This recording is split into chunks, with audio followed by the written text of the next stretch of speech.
안녕하십니까 구독자 여러분. 오늘은 2023년도 9월 9일입니다.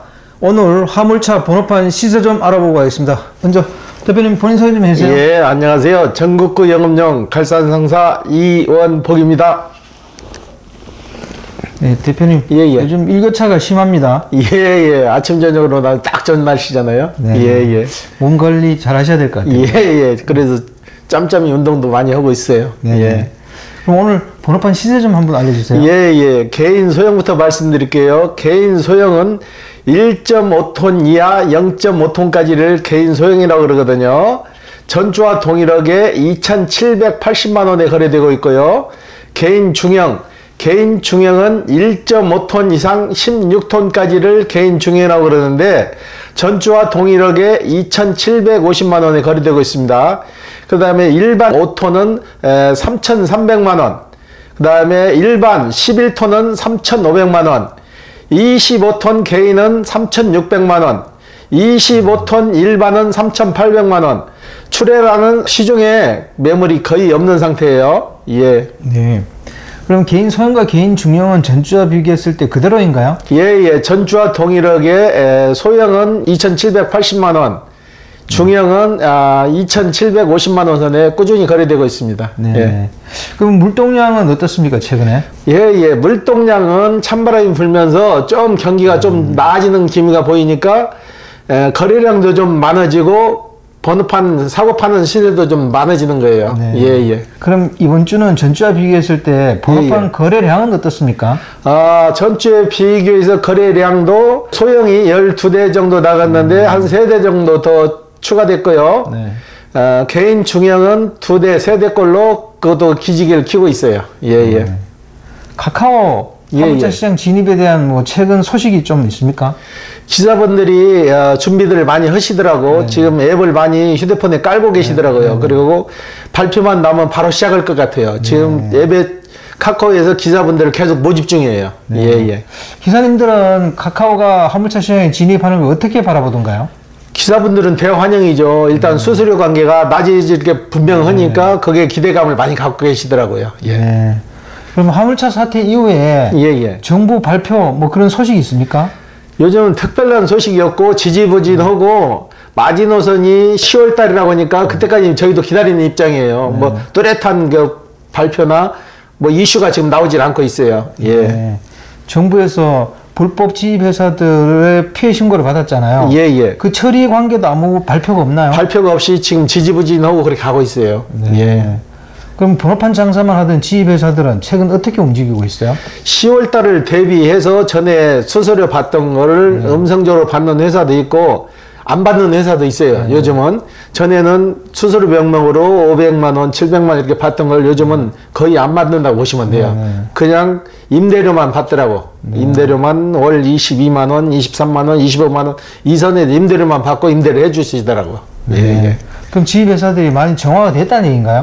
정화가 된 게 아니고 준비하는 거죠. 이분들도 이제 10월 달이 다가오니까 수수료 받던 거 이제 고발 조치나 이런 게 있을까봐 미리 사전에 준비하는 거죠. 조금 몸을 사리는 거다. 그렇죠. 이렇게 봐야 되겠네요. 그러면 카카오가 만약에 화물차 시장에 들어오면요. 기존 주선회사들과의 마찰이나 이런 거는 없을까요?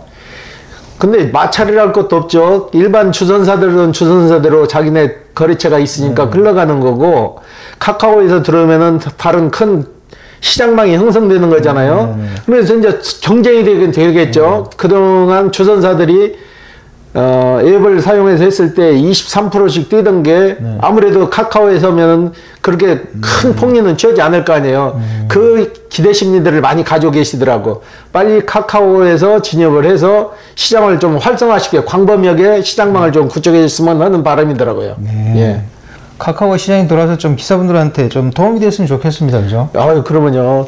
저는 그 도움이 되리라고 생각해요. 일반 주선하신 분들은 어떤 생각을 갖고 계실지 몰라도 일단은 카카오는 전국망이잖아요. 전국망이고 시스템이 잘 돼 있으니까 아마 추후에는 카카오 택시 마냥 그렇게 굉장히 활발해지리라 봐요. 그게 들어오면 나중에 소비자분들도 좋아질 것 같아요. 왜냐하면 친절이라든 이런 것도 평가할 것 같거든요. 그러면 당연히. 그리고 구태여 주선사를 안 걸치고 카카오에다가 바로 오다를 띄워도 바로 오잖아요. 그러니까 아무래도 운반비도 절약될 거고 기사분들은 일거리도 더 많아질 거고. 네. 예.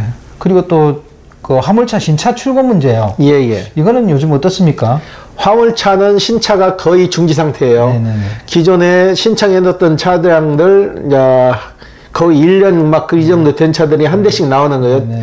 재고 소진하는 형식으로 해가지고 생산은 대수에 대해서 몇 대씩 이렇게 공급이 되더라고. 네. 그 외에는 주문을 안 받는데 내년 상반기부터 이제 나올 거에 대해서 전기차나 LPG 차량만 주문을 받아요. 제조사에서. 네. 예. 그러면 지금 화물차 하시려는 분들은 중고차를 사서 해야 되는 건가요? 이제 각각 장단점이 있죠. 환경 오염만 없다면 내연기관차가 최고죠. 그런데 이제 내연기관차가 이제 중지가 되잖아요. 중지가 되니까 내년부터는 LPG나 전기차로 가야 되는데 전기차는 아직도 그게 영업용으로는 채산성이 안 맞는 거죠. 장거리를 못 가니까.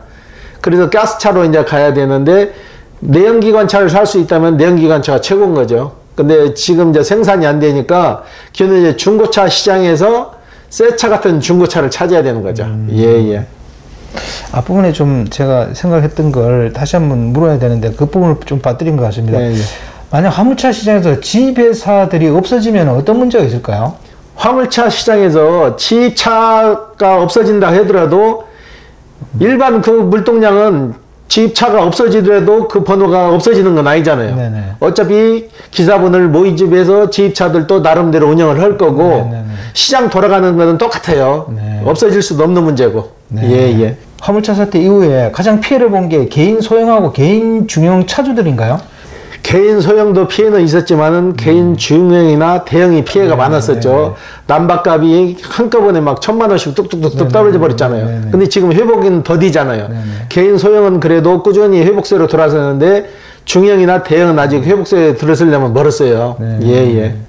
정부에서 그러면 뭐 그때 당시에 번호판을 막 그냥 그 주는 것처럼 그렇게 예, 좀 알려지게 한 원인은 뭐라고 생각하세요? 지입차주들이 남바장사만 하는 것을 뺏어가지고 개인한테 준다는 식으로 이제 네. 받아들인 거죠. 네. 그리고 원희룡 장관 인터뷰 내용이 그런 내용이었어요. 네. 비슷하게 하니까는 유권 해석들을 잘못한 거죠. 남의 법인 회사 거를 일방적으로 뺏어다가 개인한테 줄 수는 없는 거죠. 이분들도 티오를 하나하나 사서 모아가지고 운수회사를 설립한 거예요.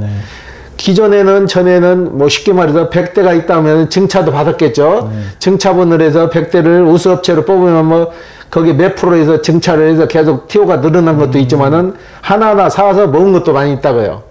그리고 그 티오가 갑자기 늘어났던 것도 전에는 냉동차, 냉동차는 무한정으로 또 내준 적이 있어요. 번호판을. 운수회사에 한해서 냉동차를 무한으로 내주니까 냉동차를 끌어서 냉동차 번호를 잔뜩 달아놓은 거예요. 그걸 팔지 못하게 묶어놨어야 되는 그걸 풀어놔 버렸잖아요. 쉽게 말해서 운수회사만 수지 맞은 거지. 그 번호판을 못 팔게 묶어놔서 했어야 되는데 그걸 어느 기간이 지나니까 그걸 풀어놔가지고 그걸 이제 매매가 돼버렸잖아요. 지금 시스템이 전기차도 마찬가지예요.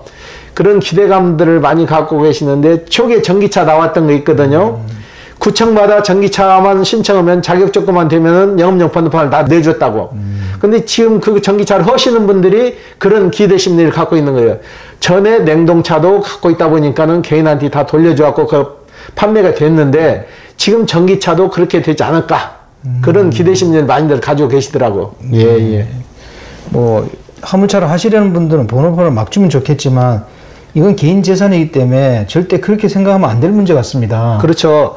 이건 총량제로 가야지 번호판이 기하급수적으로 늘어나 버리면 기존에 있는 어떻게 보면 소비자들은 단가가 싸서 좋을지는 몰라도 운수업에 종사하고 계신 분들은 완전히 거의 다 망한다고 봐야죠. 예, 예. 절대 개인 재산은 정부라도 함부로 손대면 안 될 것 같아요. 예, 그렇죠. 예, 예. 그리고 이제 화물차 시장에서 보면요. 화물차가 개인 택시보다 번호판이 좀 싸잖아요. 예, 예. 그 이유는 뭔가요? 그 지역상 특성이 있는데 개인 택시 같은 경우는 사람을 실어 날리는 거잖아요. 사람을 실어 날리고 그 지역에서밖에 일을 못 하는 거예요. 그리고 1인에 한정돼 있고 화물은 전국을 상대하고 지역에 구분 없이 일을 하지만은 화물 시장은 어느 정도 이렇게 폭발적으로 늘어나진 않잖아요. 그 물동량 있는 물동량에서 움직이는 거고 택시 같은 경우에는 요즘은 거의 대중교통 수단이잖아요. 그렇기 때문에 폭발력이 있는 거죠. 예, 예. 개인 택시는 좀 대수가 작고 화물차는 대수가 많아서 일어나는 문제는 아닌가요?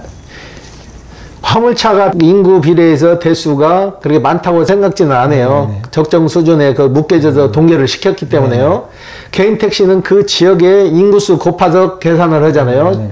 인천 같은 경우는 지금 300만이 조금 덜 되는데 그 인구수 비례해서 그 대수를 맞추는 거예요. 물동량을 계산을 해가지고. 그러니까 개인 택시가 좀 가격이 높을 수밖에 없는 거죠. 네. 예, 예. 대표님. 예, 예. 그럼 앞으로 번호판의 그 장기 전망 한번 해주시죠. 번호판 장기 전망을 하게 되면요. 지금 이제 찬바람이 불기 시작하면서 번호판은 조금씩 상승할 거예요. 12월 초까지는 계속 상승 상태로 갈 거고, 12월에서 2월 달까지는 좀 휴먼기라고 하죠. 이제 동전기가 접어들면서 거래량이 활발하지 않고 물동량도 없으니까 잠수기로 들어섰다가 3월에서 다시 회복될 거예요. 네네. 예, 예. 앞으로 카카오가 화물차 시장에 들어오는 게 아마 첨예한 뭐 이슈가 될 것 같아요. 예, 예. 대표님 그 관련된 뉴스를 또 다음 주 또 그 다음 주 매주마다 좀 한번 해줬으면 좋겠습니다. 예, 예. 체크해서 다음 영상에 담도록 노력하겠습니다. 네, 오늘 인터뷰 감사드립니다. 예. 네, 구독자 여러분, 오늘 2023년도 9월 9일자 화물차 번호판 시세를 알아봤습니다. 이번 주에는 번호판 등락이 별로 없습니다. 그러니까 이런 영상을 쭉 보시다가 화물차에 관심 있는 분들은 미리미리 준비를 하고 해야 될 것 같습니다. 오늘 뉴스를 보니까 은퇴 세대들이 전문 기술직 외에는 일반 사무직은 뭐 재취업이 거의 어렵다 이런 뉴스도 봤는데요. 은퇴를 앞두신 분들은 미리미리 자기가 뭘 해야 될 건지 돈도 좀 준비하시고 뭐 자격증 같은 것도 미리미리 좀 준비했으면 좋겠습니다.